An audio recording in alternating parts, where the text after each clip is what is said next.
الحمدللہ رب العالمین والصلاة والسلام علی سید المرسلین اما بعد فاعوذ باللہ من الشیطان الرجیم بسم اللہ الرحمن الرحیم الصلاة والسلام علیک یا رسول اللہ وعلی آلک واصحابک یا حبیب اللہ الصلاة والسلام علیک یا نبی اللہ وعلی آلک واصحابک یا نور اللہ۔ درود پاک کے بے شمار فضائل و برکات ہیں اور ایک بڑی مشہور آیت ہے آیت درود، ہم سبھی کو یاد ہے، اور یہ قرآنی حکم ہے۔ درود پڑھنا ایکچولی قرآن کا حکم بھی ہے، اور ایک ایسا خوبصورت حکم ہے کہ اس طرح کا کوئی اور حکم ہمیں قرآن میں نہیں ملتا۔ اللہ قرآن مجید میں ارشاد فرماتا ہے ان اللہ وملائکتہ یصلون علی النبی یا ایہا الذین آمنوا صلوا علیہ وسلموا تسلیما۔ مل کر درود پاک پڑھ لیں، صلی اللہ علی النبی الامی وآلہ صلی اللہ علیہ وسلم صلاۃ و سلاما علیک یا سیدی یا رسول اللہ۔ ترجمہ کیا ہے اس آیت کا کہ بے شک اللہ اور اس کے فرشتے درود بھیجتے ہیں اس غیب بتانے والے نبی پر، اے ایمان والو تم بھی ان پر درود اور خوب سلام بھیجو۔ اچھا، یہ وہ قرآن کا آرڈر ہے، قرآن کا وہ حکم ہے۔ اللہ کریم نے قرآن میں جا بجا احکامات نازل فرمائے ہیں، کبھی نماز کا فرمایا، کبھی زکوٰۃ کا فرمایا، بہت سارے ہمیں شرعی احکامات آرڈرز ملتے ہیں قرآن سے، مگر کہیں یہ نہیں فرمایا کہ اے ایمان والو میں بھی کرتا ہوں، میرے فرشتے بھی کرتے ہیں اور تم بھی شامل ہو جاؤ۔ پورے قرآن میں یہ ایک ہی ایسا کام ہے جس کے بارے میں رب فرماتا ہے اے ایمان والو اللہ بھی درود بھیج رہا ہے، اس کے فرشتے بھی درود بھیج رہے ہیں نبی پاک پر، تم بھی درود پڑھنے میں شامل ہو جاؤ۔ اچھا، یہاں ایک بات سمجھنا بہت ضروری ہے، اللہ کا درود بھیجنا اور ہے، ہمارا اور فرشتوں کا درود بھیجنا اور ہے۔ اللہ کا درود بھیجنا یہ ہے کہ اللہ رحمت نازل فرماتا ہے، وہ تو خالق ہے نا، مالک ہے، وہ اپنی رحمتیں نازل فرماتا ہے اپنے حبیب علیہ الصلوۃ والسلام پر، اور ہمارا درود بھیجنا یہ ہے کہ ہم دعا کرتے ہیں کہ اے اللہ ہمارے آقا و مولا جناب محمد الرسول اللہ صلی اللہ تعالیٰ علیہ وسلم پر درود بھیج، تو یہ سمجھنا ہے۔ اچھا، اب یہاں ایک اور بڑی خوبصورت بات علماء نے فرمائی کہ حضرت آدم علیہ الصلوۃ والسلام، آپ کو ابو البشر کہا جاتا ہے، آپ کو ایک بڑا کمال کا یوں سمجھیے کہ اعزاز دیا گیا جو اور کسی نبی کو نہیں ملا، کہ تمام فرشتوں نے آپ کو سجدہ کیا، اللہ کے سارے فرشتوں نے آپ کو سجدہ کیا، اور سبحان اللہ یہ شرف آپ کو عطا کیا گیا۔ اب یہاں علماء کہتے ہیں کہ حضرت آدم کو واقعی یہ مقام ملا کہ سارے فرشتوں نے سجدہ کیا، مگر یہ سجدہ ایک ہی بار کیا گیا۔ اور ایک اور تفسیر میں تو یہ بھی لکھا کہ دراصل یہ سجدہ جو تھا نا، حضرت آدم کی پیشانی میں نور مصطفیٰ چمکتا تھا، یہ سجدہ نور مصطفیٰ کو کروایا گیا تھا، لیکن اس کے باوجود یہ سجدہ ایک بار ہوا۔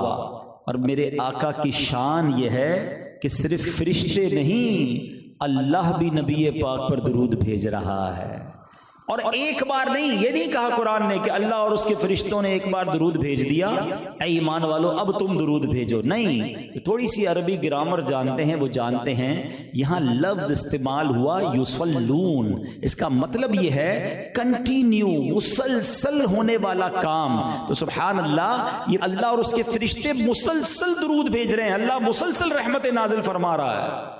تو اب سچی بات یہ ہے کہ ہمارے آقا کو ہمارے درود کی حاجت نہیں ہے، جس نبی علیہ الصلوۃ والسلام کی بارگاہ میں خربوں بھی تھوڑے ہیں، ہاں فرشتے کتنے ہیں ہم کاؤنٹ ہی نہیں کر سکتے۔ ہاں، یہ خود قرآن میں رب عز و جل نے ایک جگہ خوب ارشاد فرمایا، اللہ فرماتا ہے اور تیرے رب کے لشکروں کو اس کے علاوہ کوئی نہیں جانتا۔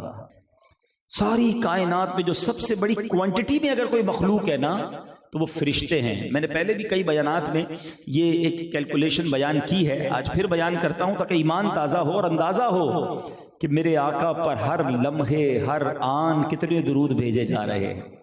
فرمایا جاتا ہے، امام نبہانی رحمۃ اللہ تعالی علیہ اپنی کتاب سعادت الدارین میں فرماتے ہیں کہ فرشتے اللہ کا سب سے بڑا لشکر ہیں، حدیث رسول صلی اللہ تعالی علیہ وسلم سے مروی ہے کہ آسمان چرچرایا. چرچرانے کا مطلب سمجھتے ہیں؟ کبھی آپ نے سٹیج پر بیٹھے ہوں اور بہت سارے لوگ آ جائیں تو کیا ہوتا ہے، تھوڑی سی آواز آتی ہے، ایسا لگتا ہے ابھی ٹوٹ جائے گا. چرچرانا اس کو کہتے ہیں. فرمایا آسمان چرچرایا اور اس کو چرچرانے کا حق ہے. آقا فرماتے قدم بھر بھی ایسی جگہ نہیں ہے جہاں کوئی فرشتہ رکوع، سجدے یا قیام میں موجود نہ ہو. ہر چپے پر، ہر جگہ کوئی فرشتہ عبادت میں ہو. اتنے فرشتے ہیں. اب کیلکولیشن آپ بیان کرتے ہیں کہ فرماتے ہیں کہا جاتا ہے کہ انسان جنات کا 10واں حصہ ہے. تو ہم ایک موٹی سی کیلکولیشن مل کے کرتے ہیں. دنیا میں بتایا جاتا ہے 8 ارب کے قریب اب ہماری آبادی ہو گئی ہے. تھوڑے دنوں پہلے میں دیکھ رہا تھا انٹرنیٹ پر، 8.25 ارب کے قریب تو پہنچ گئے. 8 ارب گن لیتے ہیں، مان لیتے ہیں 8 ارب انسان ہیں. تو جنات کتنے ہو گئے؟ 80 ارب. ٹھیک ہے، موٹا حساب کر رہے ہیں. 80 ارب جنات ہو گئے. آپ فرماتے ہیں ان دونوں کو ملا لیں تو یہ جن اور انسان خشکی کے جانوروں کا 10واں حصہ ہے. اس زمین پر جتنے جانور ہیں نا، اس کا 10واں حصہ بنتے ہیں انسان اور جنات. تو زمین پر جانور کتنے ہو گئے؟ 800 ارب. فرمایا ان کو ملا لیں تو یہ پرندوں کا 10واں حصہ ہے. پرندے کتنے ہوتے ہیں؟ ایک ایک درخت میں پتہ نہیں کتنے 100 کتنے ہزار پرندے ہوتے ہیں. تو فرمایا یہ پرندوں کا 10واں حصہ ہیں. تو پرندے کتنے ہو گئے؟ 8000 ارب. فرمایا ان سب کو ملا لو تو یہ سمندری جانوروں کا 10واں حصہ ہے. 67% پانی ہے دنیا میں، اور کتنے گہرے گہرے سمندر ہیں. ایک تحقیق میں نے پڑھی تھی کہ اگر پوری دنیا میں کھانا ختم ہو جائے نا، پھل فروٹ سبزی جانور سب ختم ہو جائے، اناج، تو فرمایا یہ سمندر جو ہے نا وہ 100 سال تک دنیا کو خوراک دے سکتا ہے. اللہ نے اتنے جانور اس میں رکھے ہیں. تو اب سمندری جانور کتنے ہو گئے؟ 80,000 ارب. فرمایا ان سب کو ملا لو نا تو یہ زمین پر موجود فرشتوں کا 10واں حصہ ہے. کتنے ہو گئے؟ 8 لاکھ ارب. فرمایا سب ملا لو تو پہلے آسمان کے فرشتوں کا 10واں حصہ ہے. 80 لاکھ ارب ہو گئے پہلے آسمان کے فرشتے کا. سب کو ملا لو تو اب یہ دوسرے آسمان کے فرشتوں کا 10واں حصہ ہے. ان سب کو ملاؤ تو یہ تیسرے آسمان کے فرشتوں کا 10واں حصہ ہیں. ان کو ملاؤ تو یہ چوتھے آسمان کے فرشتوں کا 10واں حصہ ہیں. کیلکولیٹ کرتے کرتے 7ویں آسمان تک پہنچ جائیں اور فرماتے ہیں کہ پھر اس کے بعد یہ سارے جو فرشتے ہیں یہ کرسی کے فرشتوں کے مقابلے میں معمولی سی جماعت بنتے ہیں. ان سب فرشتوں کو ملا لیں تو یہ عرش کے ایک پردے کے فرشتوں کا 10واں حصہ ہیں، اور عرش کے پردوں کی تعداد 6 لاکھ ہے. سارے کیلکولیٹر، سارے کمپیوٹر، سارے پیرامیٹر سب ختم ہو جائیں گے، فرشتوں کی تعداد کوئی نہیں کیلکولیٹ کر سکتا. اب یہ سارے فرشتوں کی ڈیوٹی کیا ہے؟ اب ذرا سمجھو میرے آقا کی شان کہ ان سب فرشتوں کو کام کیا دیا گیا ہے. ان اللہ وملائکتہ یصلون علی النبی. آئے ہائے کیسا میرے آقا کا مرتبہ ہے کہ یہ خربوں نہیں جناب، خربوں بھی تھوڑے آگے کا تو لفظ بھی نہیں پتا مجھے، سب فرشتے اللہ کے حبیب پر درود بھیج رہے اور معصوم بھی ہیں، گناہ بھی نہیں کرتے. جب معصوموں کے درود اتنی بڑی تعداد میں مسلسل بھیجے جا رہے ہیں تو ہمیں کیوں کہا گیا درود پڑھنے کا؟ سوال بنتا ہے ہمیں کیوں کہا گیا؟ ہماری میموری میں ایک جملہ کہتے ہیں، جب کہتے ہیں نا کوئی غریب آدمی آتا ہے مال بیچنے کے لیے، مال خریدنے کے لیے، تو ہم کہتے ہیں اس کو کھٹا دو یار، غریب آدمی اس کو تھوڑا چانس دے دو. آپ کی اردو میں بولتے ہیں اس کو چانس دے دو، موقع دے دو. سچی بات یہ ہے کہ میرے آقا کو درود کی حاجت نہیں، ہمیں چانس دیا گیا ہے، ہمیں کھٹایا جا رہا ہے. تم بھی پڑھ لو تمہاری جھولیاں بھی بھر دی جائیں گی، تم بھی پڑھ لو تمہارے کام بھی سیدھے ہو جائیں گے، تمہیں مدینے والے کی نگاہ مل جائے گی. ایکچولی درود پاک یہ ہے کہ کام ہمارے بنانے کے لیے ہمیں یہ وظیفہ دے دیا ہے. ہر درد کی دوا ہے صلی علی محمد، ہر درد کی دوا ہے صلی علی محمد، تعویذ ہر بلا ہے صلی علی محمد. تو خدا را درود پاک کثرت سے پڑھتے رہا کریں تاکہ یہ رحمتیں، یہ برکتیں اور فرشتوں کا ساتھ ہمیں مل جائے. اللہ مجھے بھی درود پاک پڑھنے کی توفیق عطا فرمائے، آپ کو بھی نصیب فرمائے. آئیے مل کر درود پاک پڑھ لیں. صلو علی الحبیب صلی اللہ تعالی علی محمد صلی اللہ علیہ وسلم۔ اب یہاں چونکہ فرشتوں کی بات ہو رہی ہے، فرشتوں کی کیلکولیشن کی بھی بات ہوئی ہے، کیا کوئی ایسی جگہ بھی ہے یا کوئی ایسے عمل بھی ہیں کہ جہاں جا کر ہم فرشتوں کی کمپنی حاصل کر سکیں؟ آج میرا بیان ہی انشاءاللہ وہ اعمال یا وہ مقامات ہوں گے کہ جن کے ذریعے ہم فرشتوں کا قرب حاصل کر لیں، فرشتے ہمارے ساتھ ہوں۔ جی ہاں، لوگ کہتے ہیں گارڈز ہونے چاہیے، ساتھی ساتھ ہونے چاہیے، جاننے والے ساتھ ہونے چاہیے، فلاں بندہ ساتھ چلے تو ذرا ماحول بنتا ہے، پتہ چلتا ہے میرے ساتھ کون ہے۔ خوش نصیب وہ ہے جس کے ساتھ فرشتے چلنا شروع ہو جائیں۔ ہاں اچھا، فرشتوں کی ایک کیلکولیشن تو کیلکولیٹر جواب دے گیا نا، میں عشق والی کیلکولیشن بھی بتا دیتا ہوں، اور اس کے ساتھ ساتھ آپ کو ذرا ایک جگہ بھی بتا دیتا ہوں جہاں ہر وقت فرشتوں کا جھرمٹ ہے۔ آقا کا دربار وہ ہے، مدینے والے آقا علیہ الصلوۃ والسلام کا روضہ وہ ہے جہاں 70,000 فرشتے صبح حاضری دیتے ہیں، 70,000 شام کو حاضری دیتے ہیں۔ اچھا، جو ایک بار حاضری دیتا ہے نا اس کی دوبارہ باری نہیں آتی ہے۔ اب آپ کو یہ سمجھ آ جائے گا کہ what is the reason behind this, کیوں ایک بار کے بعد دوبارہ باری نہیں آتی؟ صرف 12 گھنٹے کی کم و بیش حاضری، صبح آنے والے شام نہیں آئیں گے، شام آنے والے پھر کبھی نہیں آئیں گے۔ وجہ کیا ہے؟ سیدی اعلیٰ حضرت امام اہل سنت کا کمال یہ ہے کہ جب کوئی گتھی سلجھتی نہیں ہے نا تو آپ اپنے چند اشعار سے وہ گتھی سلجھا دیتے ہیں۔ آپ سمجھاتے ہیں، سنو یہ دربار کیسا ہے، پہلے تھوڑی سی کیلکولیشن کر لیں، تھوڑا دوبارہ حساب چیک کر لیں۔ 70,000 صبح، 70,000 شام، ایک دن میں کتنے ہوئے؟ 1,40,000۔ 10 دن میں کتنے ہوئے؟ 14 لاکھ۔ 30 دن میں کتنے ہوئے؟ 28 اور 42 لاکھ۔ تھوڑا حساب میں تیز ہونا چاہیے۔ 42 لاکھ فرشتے ایک مہینے میں حاضری دیتے ہیں۔ کبھی حساب بنانا سال میں کتنے دیتے ہیں، پھر حساب بنانا 10 سال میں کتنے دیتے ہیں، پھر حساب بنانا 100 سال میں کتنے دیتے ہیں۔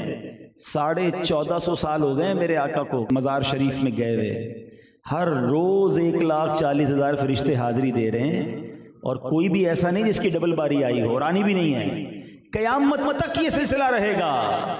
اس کا مطلب اللہ کے فرشتے ہیں کتنے ہیں؟ یہاں سے بھی کیلکولیشن کر لو تو اندازہ ہوگا کہ فرشتے کتنے ہیں۔ اور اب سیدی اعلیٰ حضرت اس کی وجہ بیان کرتے ہیں، ریزن کیا ہے؟ آپ فرماتے ہیں 70,000 صبح ہیں، 70,000 شام، یوں بندگی زلف و رخ 8 پہر کی ہے۔ یہ ڈیوٹیاں ہیں ان کی۔ فرماتے ہیں 70,000 صبح ہیں، 70,000 شام، یوں بندگی زلف و رخ 8 پہر کی ہے۔ آپ فرماتے ہیں جو ایک بار آئے دوبارہ نہ آئیں گے، رخصت ہی بارگاہ سے بس اس قدر کی ہے، دوبارہ باری نہیں آئے گی۔ سوال یہ ہے کیوں؟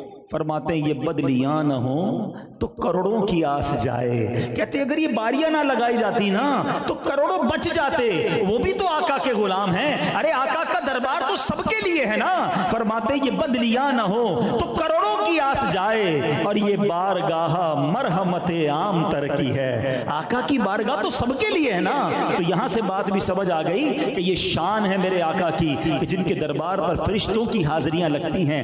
آج بڑے بڑے ادارے ہوتے ہیں جہاں صبح گارڈ جاتے ہیں، شام کو گارڈ تبدیل ہو جاتے ہیں، گارڈ آف آنر دیا جاتا ہے۔ اللہ اکبر، اللہ نے اپنے حبیب کے دربار کی شان کیسی بڑھائی ہے کہ 70,000 فرشتے صبح حاضر ہوتے ہیں اور 70,000 شام حاضر ہوتے ہیں۔ ایک اور جگہ سیدی اعلیٰ حضرت کیا کمال کی بات لکھتے ہیں، فرماتے ہیں ہر چراغ مزار پر قدسی، ہر چراغ مزار پر قدسی، کیسے پروانہ وار پھرتے ہیں، اس گلی کا گدا ہوں میں جس میں مانگتے تاجدار پھرتے ہیں۔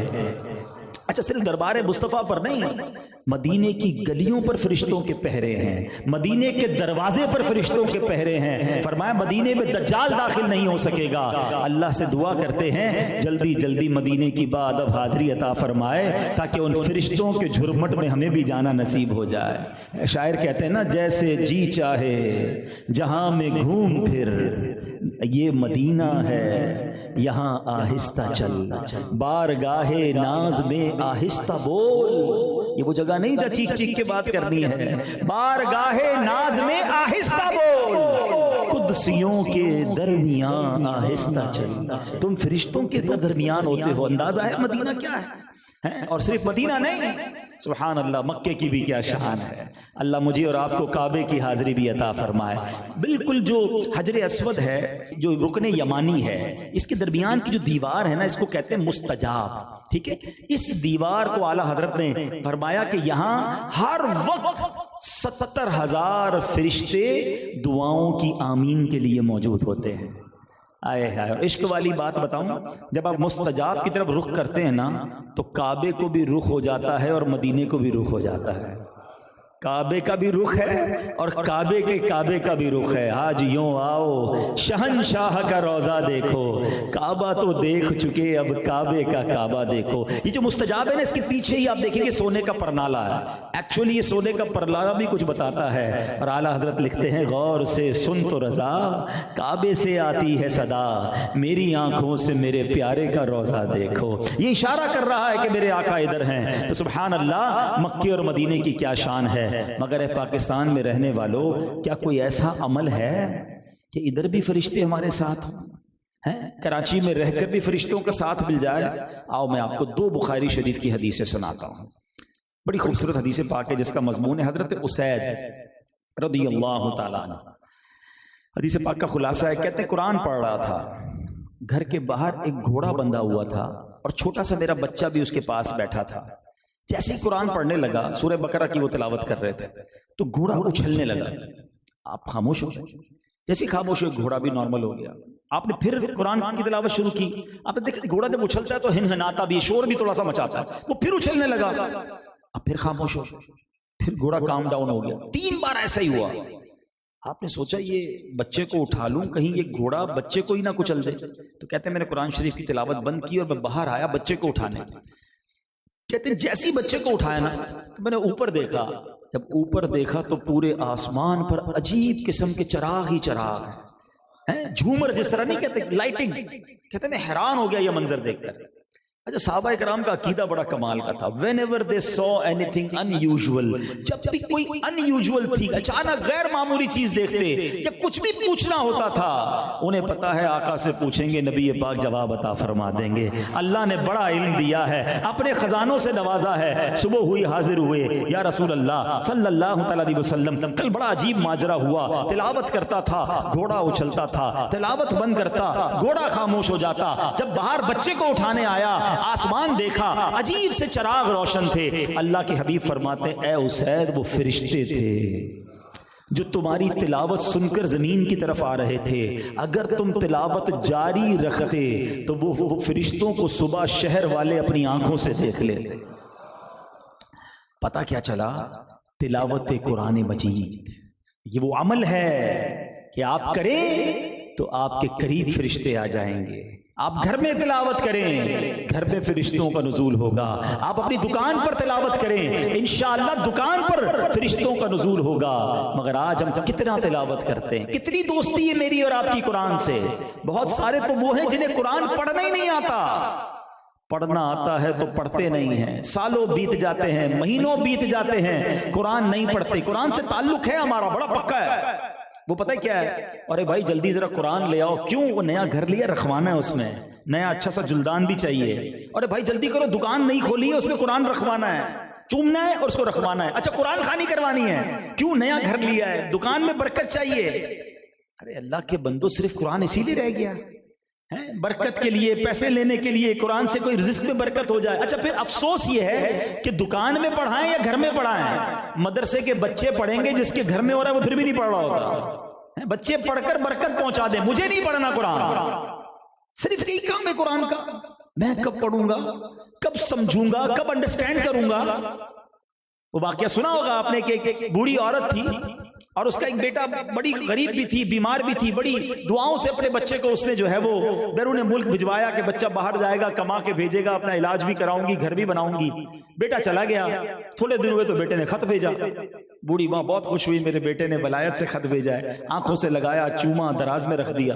پڑھنا تو آتا نہیں تھا بیٹے نے کیا لکھا ہے. دوسرا مہینہ ہوا، پھر چوما، پھر آنکھوں سے لگایا، پھر دراز میں رکھ دیا.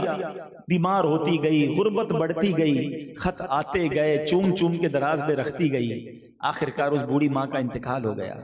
پڑوس کی عورتیں آئیں صفائی کرنے کے لیے، دراز کھولی تو بہت سارے خط نکلے.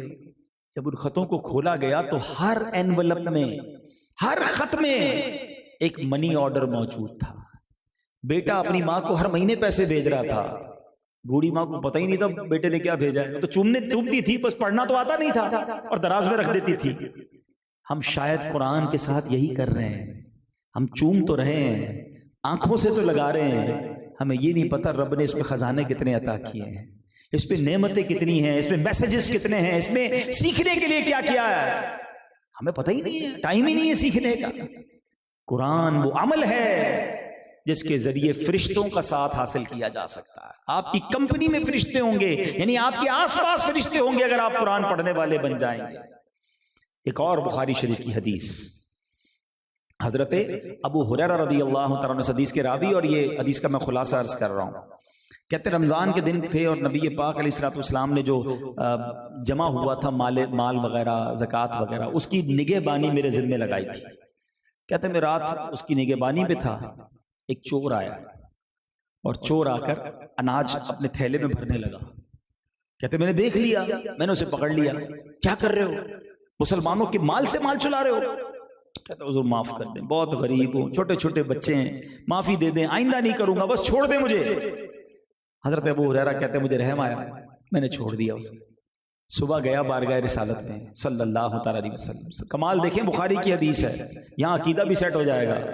کئی لوگوں کو کنفیوژن ڈالنے والے کنفیوژن ڈالتے نا. سنو, حضرت ابو ہریرہ نے کچھ نہیں بتایا. آقا فرماتے ہیں ابو ہریرہ تمہارے رات والے چور کا کیا ہوا؟ نبی پاک کو کیسے پتا چلا؟ آج تو سی سی ٹی وی لگاتے ہیں نا گوڈاؤن میں, سیٹ صاحب دیکھ لیتے ہیں رات کو کیا ہوا تھا. میرے آقا علیہ الصلوۃ والسلام کی نگاہ عنایت کیسی ہے کہ رات جو ابو ہریرہ کے ساتھ ہو رہا ہے آقا خود ارشاد فرما رہے ہیں. جبھی تو بریلی کے تاجدار لکھتے ہیں نا, سر عرش پر ہے تیری گزر, دل فرش پر ہے تیری نظر, سر عرش پر ہے تیری گزر, دل فرش پر ہے تیری نظر, ملکوت و ملک میں کوئی شے نہیں وہ جو تجھ پہ آیا نہیں, اور کوئی غیب کیا تم سے نہا ہو بھلا, آقا جب نہ خدا ہی چھپا تم پہ کروڑوں درود. حضرت ابو ہریرہ کہتے ہیں آقا چور تھا, پکڑ لیا تھا, مگر بڑی منتیں کرنے لگا, معافیاں مانگنے لگا. حضور مجھے بڑا رحم آیا, میں نے اسے چھوڑ دیا. آقا فرماتے اے ابو ہریرہ ایک بہت بڑا جھوٹا ہے, وہ پھر آئے گا. اے ابو ہریرہ وہ پھر آئے گا, جو ہو چکا ہے, جو ہوگا. سمجھ رہے ہو نا, میں بخاری کی حدیث سنا رہا ہوں. جو ہو چکا ہے, جو ہوگا حضور جانتے ہیں. آقا فرما رہے ابو ہریرہ وہ پھر آئے گا. رضی اللہ تعالیٰ سے زیادہ عقیدہ کس کا مضبوط ہوگا؟ کہتے ہیں میں تو پہلے سے ریڈی ہو گیا, اب آنا ہی آنا ہے چور نے. آقا نے فرمایا اب تو آنا ہی ہے, بالکل ریڈی رہے. چور آیا, کہتے ہیں میں نے پھر پکڑ لیا. تو تمہیں منع کیا تھا ایسا مت کرنا, کل تم معافی بھی مانگ کے گئے, پھر آ گئے. کہتا بس اب معاف کر دیں, اب نہیں کروں گا, اللہ کے واسطے معاف کر دیں, بچے چھوٹے چھوٹے ہیں اس لیے میں آ گیا. کہتے پھر مجھے رحم آیا, میں نے چھوڑ دیا. صبح دربار رسالت میں حاضر ہوا. آقا علیہ السلام نے خود پوچھا اے ابو ہریرہ تمہارے رات والے چور کا کیا ہوا؟ کہتے حضور وہ آیا تو تھا, میں نے جو ہے وہ اسے معاف کر دیا, غریب تھا, رونے لگ گیا تھا. آقا علیہ السلام فرماتے اے ابو ہریرہ وہ جھوٹا ہے, وہ پھر آئے گا. آئے ہائے, سیدنا ابو ہریرہ کہتے ہیں اب تو میں نے ٹھان لی, اب اس نے آنا ہے, اب میں نے نہیں چھوڑنا. پھر آیا, میں نے پھر پکڑ لیا. عجیب آدمی ہو, 2 دن سے تمہیں چھوڑ رہا ہوں, معافیاں مانگتے ہو, توبہ کرتے ہو, پھر آ جاتے ہو, اب تمہیں نہیں چھوڑوں گا, نبی پاک کی بارگاہ میں لے جاؤں گا. کہتا سے اے ابو ہریرہ آج چھوڑ دو, ایک پتے کی بات بتا کے جاؤں گا, ایک بڑے کام کی بات تمہیں بتاؤں گا, اور تمہیں وہ کام فائدہ بھی دے گی. آپ نے پوچھا بتاؤ کیا ہے؟ تو وہ کہنے لگا جب بستر پر سونے جانے لگو نا تو آیت الکرسی پڑھ لیا کرو, اس کی وجہ سے صبح تک اللہ کی طرف سے تم پر ایک نگران مقرر رہے گا, اور شیطان تمہارے قریب بھی نہیں بھٹکنے پائے گا. سیدنا ابو ہریرہ کہتے بات اچھی بتائی, میں نے چھوڑ دیا. نبی پاک کی بارگاہ میں تیسرے دن حاضر ہوا. آقا علیہ السلام فرماتے اے ابو ہریرہ تمہارے رات والے چور کا کیا ہوا؟ کہا حضور پکڑ لیا تھا, اس نے ایک بات سکھائی, پھر میں نے چھوڑ دیا. اب پتہ نبی پاک نے کیا فرمایا, حدیث کا خلاصہ ہے کہ ابو ہریرہ ہے تو یہ بڑا جھوٹا, لیکن جو بات اس نے کہی ہے نا, بات اس نے صحیح بتائی ہے. تم جانتے ہو ابو ہریرہ 3 راتوں سے تمہارے پاس کون آ رہا تھا؟ کوئی اور نہیں, وہ شیطان تھا. اللہ اکبر. یہاں نبی پاک کے علم غیب کا بھی پتہ چلا, اللہ نے اپنے حبیب علیہ السلام کو کیسا علم عطا فرمایا یہ بھی سیکھنے کو ملا. اور دوسری بات یہ سیکھنے کو ملی کہ رات اگر سوتے وقت کوئی آیت الکرسی پڑھ لے سبحان اللہ، اس کا فائدہ کیا ہوگا کہ صبح تک ایک فرشتہ اس کا نگہبان بن جائے گا۔ لوگ گھر کے باہر گارڈ بٹھاتے ہیں، میں تمہارے بستر کے پاس فرشتہ کھڑا کرنے کی بات کر رہا ہوں۔ آئے ہائے، قرآن پڑھ کے، آیت الکرسی پڑھ کے، کلمہ پڑھ کے، توبہ کر کے باوضو سویا کرو۔ مگر آج تو حال یہ ہے کہ کئی لوگ وہ ہیں جب تک میوزک نہ سنے تو نیند نہیں آتی، فلمیں دیکھتے دیکھتے سوتے ہیں، کانوں سے ہیڈ فون لگے، بلکہ کچھ لوگوں کے بارے میں پتہ چلا کہ وہ موبائل یا میوزک سنتے سنتے آن ہی رہتا ہے میوزک، اسی میں نیند آتی ہے۔ کیسی نیند ہے؟ آپ نے نیند کو سمجھا کیا ہے؟ کیا آپ نے نہیں سنا بندہ سویا پھر اٹھا ہی نہیں؟ کئی لوگوں کی موت نیند میں ہی ہو جاتی ہے۔ ایکچولی نیند بھی ایک طرح کی موت ہے۔ دوسرے لفظوں میں مجھے اور آپ کو ایک ٹریلر روزانہ ایک جھلک دکھائی جاتی ہے موت کی۔ جب میں اور آپ سوتے تو کچھ پتا ہوتا ہے آس پاس کیا ہو رہا ہے، کون آیا کون گیا، ہمارے ساتھ کوئی کچھ کر بھی دے میں پتا نہ چلے، کیونکہ انسان بے سدھ ہو جاتا ہے۔ آپ میں سے کسی کو سونے سے پہلے کی دعا یاد؟ اللہم باسمک اموت و احیا، اس کا معنی کیا ہے؟ اللہ کے نام سے جو موت دیتا ہے اور حیات دیتا ہے۔ یہ موت کی بات کیوں ہوئی؟ سونے کی بات ہونی چاہیے تھی۔ اچھا، پھر اسی طرح اٹھتے ہیں تو کیا دعا ہے؟ الحمدللہ الذی احیانا بعد ما اماتنا والیہ النشور، اس رب کا شکر جس نے مجھے موت کے بعد پھر زندگی دی۔ ارے میں تو سو کے اٹھا ہوں، نہیں جناب، موت ملی تھی، تھوڑی دیر کا ٹچ تھا یہ موت کا۔ وَإِلَيْهِ النُّشُورُ، پھر لوٹنا اسی کی طرف ہے۔ یہ دعا کتنی عبرت والی ہے کہ یا اللہ تیرا شکر پھر زندہ کیا، سوتے سوتے نہیں چلا گیا، ایک اور دن تو نے دیا، تیری مہربانی۔ مگر کمال یہ ہے کہ بندہ صبح اٹھتا ہے اور فجر پھر بھی قضا ہو چکی ہوتی ہے۔ اللہ نیا دن دیتا ہے تو اس دن بھی گناہ سے شروع کرتے ہو، وہ دن کا اسٹارٹ بھی اس کی نافرمانی سے ہو رہا ہے۔ سوچو، یہ نیند جو ہے نا، یہ بڑی بہت سینسٹیو ہے۔ بچپن سے ایک شعر سنتے آ رہے ہیں نا، سونے والے رب کو سجدہ کر کے سو، کیا خبر اٹھے نہ اٹھے صبح کو، میں سو جاؤں یا مصطفیٰ کہتے کہتے۔ نیند تو ایسی ہونی چاہیے نا کہ میں سو جاؤں یا مصطفیٰ کہتے کہتے، کھلے آنکھ صلی اللہ کہتے کہتے، درود پڑھ کر، توبہ کر کے، کلمہ پڑھ کے، آیت الکرسی پڑھ کے سویا کرو۔ انشاءاللہ ساری رات فرشتہ جو ہے وہ آپ کی نگہبانی کرے گا۔ اور سنو، وہ خوش نصیب جو طہارت کے ساتھ باوضو سوتے ہیں۔ کیا خوبصورت حدیث ہے، میرے آقا علیہ الصلوۃ والسلام فرماتے ہیں ان جسموں کو پاک کرو، اللہ تعالیٰ تمہیں پاکیزگی عطا فرمائے گا۔ جو بندہ بھی طہارت کی حالت میں سوئے، یقیناً ایک فرشتہ اس کے ساتھ رات بسر کرتا ہے۔ جب بھی وہ شخص کسی طرف کسی وقت کروٹ بدلتا ہے نا، ہم تو نیند میں کروٹیں بدل رہے ہوتے ہیں، آقا فرماتے ہیں جب بندہ بستر پر کروٹ بدلتا ہے تو وہ فرشتہ کہتا ہے اے اللہ اپنے بندے کو معاف فرما، یہ باوضو سویا تھا۔ ہائے ہائے، میں سو رہا ہوں اور فرشتہ میرے لیے دعائیں کر رہا ہے۔ اور کیا چاہیے؟ کتنا آسان ہے یہ کہ ہم عشاء کی نماز ادا کر کے، اے کاش صلاۃ التوبہ پڑھ کے، اللہ کرے سورہ ملک پڑھ کے، اور پھر کلمہ پڑھ کے، توبہ کر کے، باوضو پڑھ سو کر، آیت الکرسی پڑھ کر سوئیں تو یہ رات بھی خوبصورت گزرے گی۔ کیا پتہ ایسا کرم ہو جائے کہ اس رات میں نبی پاک کا دیدار بھی نصیب ہو جائے۔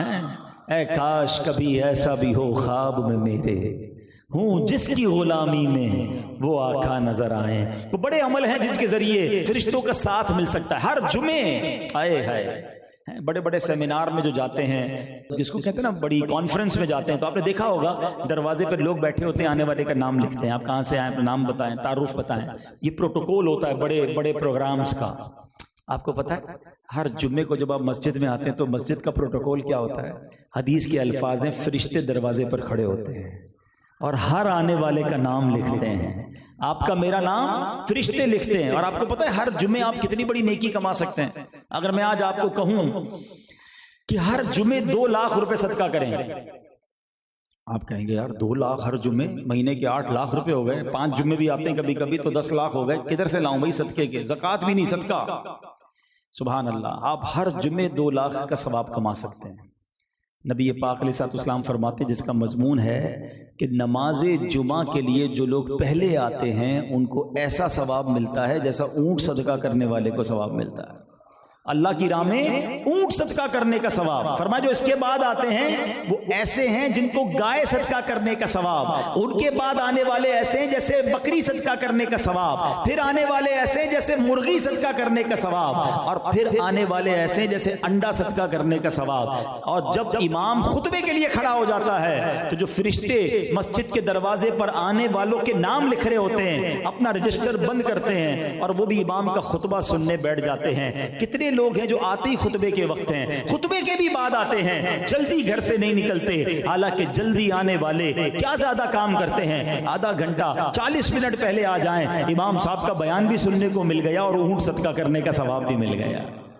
اللہ کرے کہ نیکیاں کمانے کی لالچ ہو جائے, جس طرح پیسے کمانے کی لالچ ہے نا. اب میں چوٹ کرتا ہوں, یہ اعلان کر دیں کہ بھائی آئندہ جمعے جو پہلی صف میں ہوں گے سب کو 15-15 ہزار روپے ملیں گے, دوسری صف والوں کو 10-10 ہزار, اور تیسری صف والوں کو 5-5 ہزار. میرا خیال ہے 11 بجے مسجد کے باہر لائن لگی ہوئی ہوگی, دروازہ کب کھلے اور کب پہلی سے رات کو ہی بول رہے ہیں ہو سکتا ہے آ جائیں, ایمبیسی کے باہر لگتی نا رات لائن, 15,000 روپے پہلی صف میں. چوٹ کر رہا ہوں, میرے نبی کے سچے وعدے ہیں کہ جو پہلے جمعے میں آتے ہیں, شروع میں آتے ہیں, وہ اونٹ صدقہ کرنے کا ثواب کماتے. کماؤ نا ہر جمعے نیکی. فرشتوں کے رجسٹر میں آپ دروازے سے آ رہے ہو, فرشتے کھڑے ہیں دروازے پر, کیسی خوبصورت محفل ہوتی ہے ہر جمعے کو. لیکن یہاں حال فکر ہی نہیں ہوتی, آرام سے آتے ہیں. بلکہ اب تو مجھے کسی نے بتایا نیا کام شروع کیا نوجوانوں نے, کہتے 3 جمعے پڑھو تو دل پہ مہر لگتی ہے نا, 2 نہیں پڑھتے پھر تیسرا پڑھ لیتے ہیں. توبہ توبہ توبہ, مذاق بنایا ہوا ہے یار. ارے ایک نماز کیسے مسلمان کی قضا ہو, جمعہ تو دور کی بات ہے. تو خدا را نیکیاں کمانے کی لالچ اپنے دل میں پیدا کر, اور یہ فرشتوں کا ساتھ ملتا ہے. ہاں ابھی پتہ ہے جس محفل میں آپ بیٹھے ہیں اللہ اور اس کے رسول کے ذکر کی محفل ہے نا, مجھے بڑی امید ہے کہ اس محفل کو بھی فرشتوں نے ڈھانپا ہوا ہوگا. ہاں ایک بڑی پیاری حدیث سناتا ہوں آپ کو. حدیث پاک میں آتا ہے اللہ کے کچھ فرشتے, ابھی فرشتوں کی بات ہوئی نا, ہر فرشتے کی ڈیوٹی ہوتی ہے, کیٹیگریز ہوتی ہیں, ان کے کام ہوتے ہیں. کچھ فرشتے وہ جن کی کیٹیگری یہ ہے, جن کا کام یہ کہ وہ زمین پر گھومتے رہتے ہیں, سیاحت کرتے رہتے ہیں. جس محفل میں جس جگہ اللہ کا ذکر ہوتا دیکھتے ہیں نا, اس محفل کو اپنے پروں سے ڈھانپ لیتے ہیں, اور جب محفل ختم ہوتی ہے تو اللہ کی بارگاہ میں جاتے ہیں. اللہ تو سب جانتا ہے, فرشتوں سے پوچھتا ہے میرے فرشتوں کدھر سے آ رہے ہو؟ کہتے یا اللہ ایک جگہ تیرے بندے جمع ہیں اور تجھے یاد کر رہے تھے. اے فرشتوں بتاؤ کیا انہوں نے مجھے دیکھا ہے؟ عرض کرتے ہیں یا اللہ دیکھا نہیں, اگر دیکھ لیتے تو کیا کرتے؟ یا اللہ تجھے دیکھ لیتے پھر تو والہانہ تیرا ذکر کرتے اور تجھ سے محبت کرتے. فرشتوں بتاؤ مانگ کیا رہے تھے؟ یا اللہ جنت مانگ رہے تھے. اے میرے فرشتوں بتاؤ کہ جنت دیکھی انہوں نے؟ یا اللہ جنت دیکھی نہیں. اچھا یہ بتاؤ دیکھ لیتے تو کیا کرتے؟ تو یا اللہ اگر وہ جنت دیکھ لیتے تو پھر تو اور روتے اور گر گڑاتے, والہانہ جنت مانگتے. اللہ فرماتا ہے اچھا یہ بتاؤ پناہ کس چیز سے مانگ رہے تھے؟ کہتے یا اللہ جہنم سے پناہ مانگ رہے تھے. فرشتوں یہ بتاؤ انہوں نے جہنم دیکھی ہے؟ یا اللہ جہنم دیکھی تو نہیں. اچھا یہ بتاؤ دیکھ لیتے تو کیا کرتے؟ کہ یا اللہ اگر وہ جہنم دیکھ لیتے اور روتے گر گڑاتے اور پھر تیرے بارگاہ میں روتے ہوئے پناہ مانگتے. حدیث پاک کے الفاظ ہیں, اللہ کا دریائے رحمت جوش میں آتا ہے. اللہ فرماتا ہے فرشتوں گواہ ہو جاؤ, حدیث کا مضمون ہے, جن بندوں نے مجھے دیکھا نہیں اور میرا ذکر کر رہے ہیں, جنت دیکھی نہیں جنت مانگ رہے ہیں, دوزخ دیکھی نہیں اور دوزخ سے پناہ مانگ رہے ہیں, میرے فرشتوں گواہ ہو جاؤ میں نے ان سب کی مغفرت فرما دی. ابھی اور تو سنو, اس حدیث کا اگلا پارٹ اس سے بھی زیادہ خوبصورت ہے. فرشتے کہتے ہیں یا اللہ ان میں ایک بندہ ایسا تھا جو تیرا ذکر کرنے نہیں آیا تھا, اپنے کسی پرسنل کام سے آیا تھا. ہو سکتا ہے یہاں بھی کوئی بھائی ہو, ایک دوست آ رہا ہو دوسرے کو چل یار میرے ساتھ کوئی بات نہیں, تجھے بیان نہیں سننا, ویسے ہی آ جاتے نا, کبھی کبھی ایسے بھی آ جاتے ہیں, ایسے بھی آ جائے کرو کوئی بات نہیں. فرشتہ کہتا ہے یا اللہ ایک بندہ ایسا تھا جس کا کوئی کام نہیں, ذکر کر رہے نہیں, ایسے ہی آیا تھا. اللہ فرماتا ہے میرے فرشتوں یہ وہ محفل ہے جس کے ہم نشین بھی محروم نہیں رہتے, میں نے اس کی بھی بخشش فرما دی. ذکر کے لیے نہیں آیا اس کو بھی بخش دیا. ریزن وجہ اچھی محفل, اچھے لوگوں کی صحبت, یہ ہے اچھے اجتماعات, یہ ہیں اچھی محفلیں, ان میں آیا کرو. ہمیں نہیں پتا کس کی برکت ہمیں مل رہی ہو سکتا ہے ہمیں کچھ نہ ملے, کوئی کسی کے آنسو بہ نکلیں, کوئی آج توبہ کر کے جائے. ایسی روایتیں موجود ہیں کہ ایک بندہ آیا سچی توبہ کی, اللہ نے پوری محفل کی بخشش فرما دی. پتہ نہیں کس کی آمین کے صدقے ہمارا بیڑا پار ہو جائے، کون اللہ کا ولی ہمارے درمیان بیٹھا ہو، بس آتے رہا کرو۔ مجھے ہمارے والد صاحب کے زمانے کا ایک واقعہ یاد آ گیا۔ ابو کے ایک دوست ہوا کرتے تھے، پرانی بات ہے، دعوت اسلامی کے جب نئے نئے اجتماعات ہوتے تھے، ککری گراؤنڈ میں محفل ہوتی تھی، تو وہ ابو کے دوست ہوتے تھے نا، وہ رات نہیں جاگ سکتے تھے۔ اچھا محفلیں چلتی تھی دیر تک، تو جیسے ہی آئے محفل میں اپنے ساتھ چادر بھی لاتے تھے، جیسی محفل شروع ہو چادر بچھائی اور سو گئے۔ اچھا ایک بار، دو بار، تین بار، ایک بار والد صاحب نے کہا بھائی تم آتے کیوں بھائی جب تم کو سونا ہی ہوتا ہے؟ کہتے یار گھر پہ سوؤں گا تو اکیلا سوؤں گا، محفل میں آ کے سوؤں گا رحمت برسے کی، کچھ چھینٹے مجھ پر بھی پڑ جائیں گے۔ تو کیا پتا کس کا کیا نیت ہو، کون کس لیے آیا ہو۔ ایکچولی یہ لالچ ہونی چاہیے کہ میں نیک نہیں ہوں، میں گناہگار ہوں، اچھوں کے ساتھ تو بیٹھوں نا، ان پر برسے گی تو میرا بھی کام ہو جائے گا۔ برستا نہیں دیکھ کر ابر رحمت، برستا نہیں دیکھ کر ابر رحمت، مت بدوں پر بھی برسا دے برسانے والے۔ تو یہاں نوجوان بیٹھے ہیں، میں ایک بات کلیریفائی کر دوں، اللہ کرے میری بات آپ سمجھ جائیں۔ یہ حدیث جہاں ہمیں کمپنی، دوستی، صحبت کی برکت بتا رہی ہے، وہاں یہ بری صحبت سے بچنے کا درس بھی دے رہی ہے۔ جب اچھوں کی صحبت جنت دلا سکتی ہے تو بروں کی صحبت تمہیں برباد بھی کر سکتی ہے۔ کچھ لوگ کہتے ہیں یار میں شراب نہیں پیتا، دوست پیتے، میں تو صرف بیٹھتا ہوں بس، میں جوا نہیں کھیلتا، دوست جوا کھیل رہے ہوتے ہیں، کیا کروں، کمپنی دے رہا ہوتا ہوں، وہ تاش کھیل رہے ہوتے ہیں، میں تو ایسے ہی بس بیٹھتا ہوں، میں نشہ نہیں کرتا، دوست سگریٹ وگریٹ، پھر بعد میں شیشہ، پتہ نہیں کیا کیا شروع ہو گیا آج کل، یہ سب کر رہے ہوتے ہیں۔ یاد رکھو یہ وہی صحبت ہے جو تمہیں ایک وقت برباد کر کے رکھ دے گی۔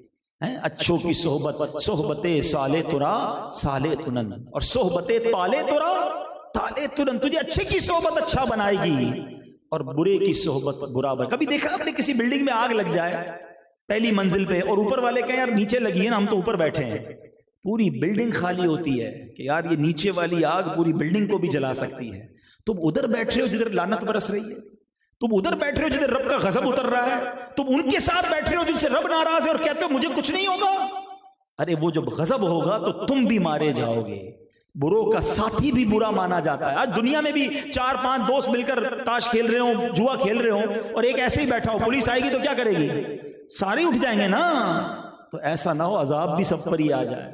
عقل مند بنو۔ مجھے دنیا میں ایک شرابی بتا دیں، ایک جواری بتا دیں، ایک ہیروئنچی بتا دیں، ایک چور بتا دیں جو یہ کہے کہ یار یہ چاروں کام ماں باپ سے سیکھے ہیں، سارے کام دوستوں سے سیکھے ہیں۔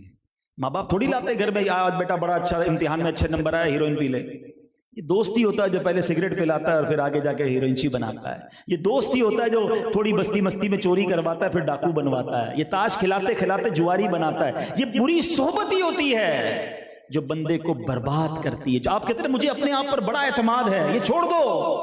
بڑے بڑے اولیاء کو جب شیطان نے بہکا دیا، میں اور آپ کیا ہیں؟ تو اچھے کی صحبت ہی اپناؤ، اپنے آپ کو بچانا ہی اسی میں کہ میری صحبت اچھی رہے۔ کیا خوبصورت بات پنجابی شاعر نے کہتے ہیں نا، بڑی کمال کی بات کہی۔ وہ کہتے ہیں بھلے بندے دی صحبت یاروں جویں دکان تاراں، سودا بھاوے ملے نہ لئیے بھلے آن ہزاراں۔ کہتے ہیں اچھے بندے کی صحبت ایسی ہے جیسے عطر والے کی دکان، پرفیوم کی عطر کی دکان پہ جب جاتے ہیں تو کیا ہوتا ہے، پیسے خرچ کرے نہ کرے خوشبو فری میں آ جاتی ہے، تھوڑا بہت سیمپل بھی لگا دیتا ہے، سب فری میں ملا نا، فائدہ ہی ہوا، نقصان کوئی نہیں ہوا۔ یہ ہے اچھا بندہ، تھوڑی دیر بھی بیٹھو کچھ ملنا ہی ہے، جانا کچھ نہیں ہے۔ تو کہتے ہیں بھلے بندے دی صحبت یاروں جویں دکان تاراں، سودا بھاوے ملے نہ لئیے ہلے آن ہزاراں۔ اور کہتے ہیں برے بندے دی صحبت یاروں جویں دکان لوہاراں۔ برے بندے کی صحبت کیسی ہے؟ جیسے لوہار کی دکان، کپڑے پاویں کچھ کچھ پئیے چنگا پین ہزاراں۔ کہتے کپڑے کتنے ہی بچا لو، لوہار کی دکان سے چنگاریاں نکلتی رہتی، گھر جا کے دیکھو گے نا کوئی سوراخ ہو ہی گیا ہوگا۔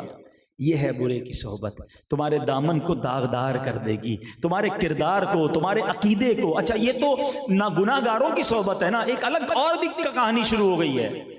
اچھا خاصا نیک نمازی یہ کہتا سنتا سب کی ہوں۔ انٹرنیٹ کا زمانہ آ گیا ہے، جس کی دیکھو اس کی کلپ دیکھ رہا ہے پھر پریشان بھی ہو رہا ہے، یار ہمارا عقیدہ تو یہ تھا، ہم نے تو اپنے بزرگوں سے یہ سیکھا تھا، یہ تو یہ کہہ رہا ہے۔ بھائی سب کی بات کیوں سننی ہے؟ سب سے کیوں دین سیکھنا ہے؟ مجھے یہ بتاؤ کبھی آپ نے اپنا گھر موچی سے بنوایا ہے؟ ہیں یار میرا جوتا بھی بڑے اچھے بناتا ہے، گھر بھی یہی بنا دے. بھائی گھر انجینئر بنائے گا، موچی جوتے بنائے گا. ایک ڈاکٹر آپ کو دوائی بڑی اچھی دیتا ہے، آپ کو سب علاج ٹھیک کر دیتا ہے. کبھی اس ڈاکٹر کے پاس آپ نے جا کر کہا کہ ڈاکٹر صاحب آپ میرا علاج بھی ٹھیک کر دیتے ہو، اپنی بلڈنگ بنا رہا ہوں بلڈنگ بھی آپ ہی بنا دو؟ نہیں یار، ڈاکٹر علاج کرے گا، انجینئر بلڈنگ بنائے گا، موچی جوتے بنائے گا، کسائی گائیں کاٹے گا. ہر بندہ اپنے فیلڈ کا کام کرے گا نا. دین جس کی مرضی وہ سکھائے گا. دین میں مذاق بنایا ہوا، جس کی مرضی وہ قرآن کی شرح لے کے انٹرنیٹ پر بیٹھا ہوا اور سارے لوگ سن رہے ہیں. اللہ کے بندو یہ تو دیکھو اس نے خود کتنا سیکھا ہے دین. ہم نے دین بھی اس سے سیکھنا ہے جس نے اللہ رسول کی محبت دل میں اتارنی ہے. صحابہ اہل بیت اور اولیاء کرام کی محبت ہمیں سکھانی ہے. ہر ایرے غیرے سے دین سیکھو گے تو پھر کنفیوز ہی رہو گے. انہیں جانا، انہیں مانا، نہ رکھا غیر سے کام، للہ الحمد میں دنیا سے مسلمان گیا. ہمیں غیروں سے کیا کام ہے؟ تو بہرحال یہ حدیث ہمیں جہاں فرشتوں کا ساتھ بتا رہی ہے وہاں اچھے اور بری صحبت کا بھی ہمیں خیال رکھنا ہے. اب آخری بات، میں نے کچھ اعمال تو بیان کیے، کبھی زندگی رہی اعمال تو بہت سارے ہیں، کئی حدیثیں ہیں جن کے ذریعہ فرشتوں کی گویا برکتیں لوٹ سکتے ہیں. اب ایک دو کام میں آپ کو وہ بتاتا ہوں جن سے فرشتے ہی دور ہو جاتے ہیں، اور آج وہ بھی بڑے عام ہیں. ایک تو وہ کام کر نہیں رہے جس سے فرشتے قریب آئیں، ان کاموں میں لگ گئے جن سے فرشتے دور ہو جاتے ہیں. حدیث پاک کا مضمون ہے کہ جب بندہ جھوٹ بولتا ہے اس کے منہ سے ایسی بدبو نکلتی ہے کہ فرشتہ 1 میل دور ہو جاتا ہے. اب ادھر اتنا جھوٹ بولتے پتہ نہیں فرشتے کتنے دور ہو گئے ہوں گے. پھر کہتے ہیں یار گھر میں برکت نہیں ہے، روزی میں برکت نہیں ہے، دعا میں برکت نہیں ملتی، مسئلے حل نہیں ہو رہے. تم نے خود ہی فرشتوں کو جھوٹ بول بول کر دور کر دیا. روایتوں کا مضمون ہے جس گھر میں کتا ہو یا جاندار کی تصویر ہو اس گھر میں بھی رحمت کے فرشتے نہیں آتے. گھروں میں جاؤ تو ایسی تصویریں لگائیں. اب تو بے شرمی کی انتہا ہے، اپنی شادی کی تصویر لگاتے ہیں. میری بیوی کو بھی دیکھو کیسی لگ رہی تھی شادی کی رات. ارے بے وقوف اللہ کے بندے، یہ کون سی بے حیائی ہے؟ بندہ اپنی تصویریں اگر بنا بھی لی، اول تو بنانی نہیں چاہیے، اور وہ بھی سجا سجا کے دنیا کو دکھا رہے ہو. تو ڈیجیٹل تصویر کا چلے الگ حکم ہے جو علماء اجازت دیتے ہیں، لیکن وہ اپنے تک رکھے نا، سب کو دکھانی ہے. اور پھر پتہ نہیں کون کون سی تصویریں لگی ہوئی ہیں. اچھا تصویریں الگ لگی ہوئی ہیں، وہ کھلونوں کے اندر بت الگ بنے ہوئے ہیں، اور پھر کہتے ہیں یار میرے گھر میں اتنی پرابلمز ہیں، اتنے لڑائی جھگڑے ہیں. تم نے خود ہی دروازہ بند کیا ہوا ہے فرشتوں کا. تو ایک بار اب یہ فارغ ہوں اجتماع سے گھر جائیں، ذرا اپنے گھر کا سروے کریں. اور یہ تصویریں، اچھا پیر صاحب کی تصویر بھی نہیں لگا سکتے، ہاں اپنے والد کی تصویر بھی نہیں لگا سکتے. یہ فرشتوں کو روک رہے ہیں آپ. اگر آپ کو کوئی یادگار کسی کی تصویر رکھنی ہے تو اس کو ڈیجیٹل فارمیٹ میں، جو موبائل کی ڈیجیٹل اسکرین ہوتی ہے اس پر علماء اجازت جو دیتے ہیں اس پہ رکھ لیں. آپ اس کو چپکا رہے ہیں، پرنٹ کر رہے ہیں، یہ سب ناجائز ہے، اور یہ آپ رحمت کے فرشتوں کو بھی روک رہے ہیں. تو اللہ کرے کہ یہ بات سمجھ جائیں.